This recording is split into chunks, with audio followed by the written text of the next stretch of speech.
चाहे तो वो इस्तीफा हो सकता था, इतना बवाल नहीं हो सकता था, लेकिन हमारे छात्रों पे भारतीय जनता पार्टी आरएसएस के गुंडे बिना नेम प्लेट के बच्चों पे लाठी चार्ज किया, बच्चों को बेरहमी से मारा। यही युवा, जब युवा रोड पे आता है तो सत्ता की कुर्सी हिल जाती है, सत्ता की कुर्सी मिल गई है। इतिहास में पहली बार भारत का कोई प्रधानमंत्री संसद के पिछले गेट से छुप के भागे हैं। 56 इंच का सीना देखिए 6 इंच का हो गया, साक्षात की दुनिया देखिए। ओम प्रकाश राजभर जी कह रहे हैं कि जंतर मंतर पर उपद्रवी पहुंचे हैं। देखिए ओम प्रकाश जी की बात करिए, अगर ओम प्रकाश जी में कुवत थी तो अपने दोनों बेटा को भेज देते, छात्रों के साथ लड़ाई लड़ लेते। है औकात, सिर्फ बोलने की औकात है, करने की औकात नहीं है। और ओम प्रकाश की कुवत नहीं है जो सीमा राजभर का सामना करे और सीमा राजभर के बातों का एक भी जवाब दे दे। वो कहते रहते हैं सफाई गुंडे हैं जो इस तरीके से प्रदर्शन कर रहे हैं। वो ओम प्रकाश जी ऐसे कारनामे करके भागे हैं, 15-20 लड़कियों के साथ वो बलात्कार करके भागे हैं। वो अपना गिरबान में खुद झाके तब समाजवादी पार्टी पे कमेंटबाजी करे।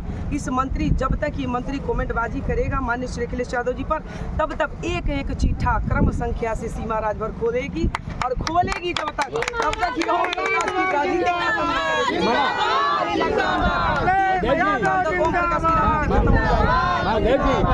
आजमगढ़ में बोले ओम प्रकाश जी कि मैंने समाजवादियों की गुंडई खत्म कर दिया, 70% समाजवादियों को आजमगढ़ की धरती में दफन कर दिया। उसको लेकर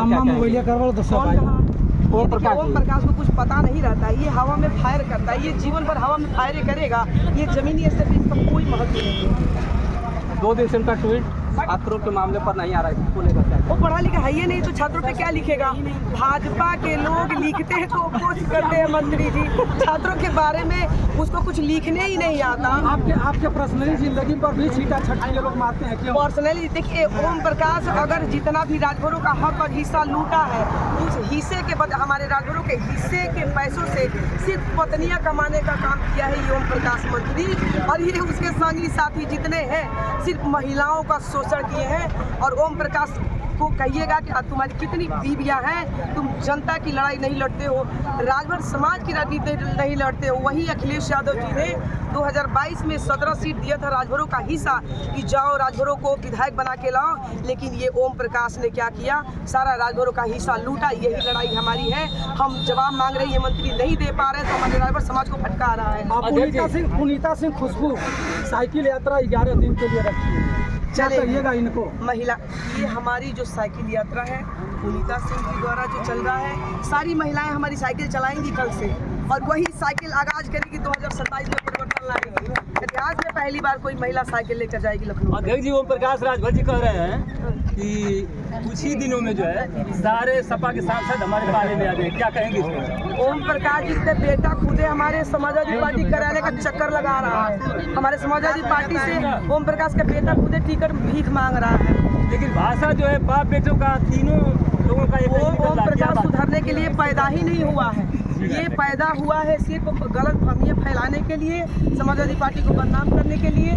लेकिन ओम प्रकाश की हैसियत नहीं है जो सीमा राजभर के बातों का जवाब दे दे। सीमा राजभर के बातों का जिस दिन जवाब दे देगा ये मंत्री, समझिएगा कि इसके बातों में दम है। मैडम मेरा आखिरी प्रश्न है, अब तक आरोप लगाते रहे हैं कि सपा और बसपा की सरकारों में राजभर समाज विकसित रहा है और एक भी दरोगा नहीं हुआ, लेकिन इस बार जो भर्ती हुई अभी दरोगाओं की 10 साल से योगी की सरकार है और आपका समाज का है और इस पर लेकर ये हमारे राजभर समाज के साथ बहुत गद्दारी किया है, दलाली किया है, हमारे राजभर समाज को ठगने का काम किया है, गुमराह करने के अलावा ये मंत्री कुछ किया नहीं है। सारा राजभरों का हिस्सा मंत्री ने लूटा है, ओम प्रकाश मंत्री ने लूटा है। राजभर समाज इस बार 2027 से पहले ही खदेड़ा करेगा और सीमा राजभर समाज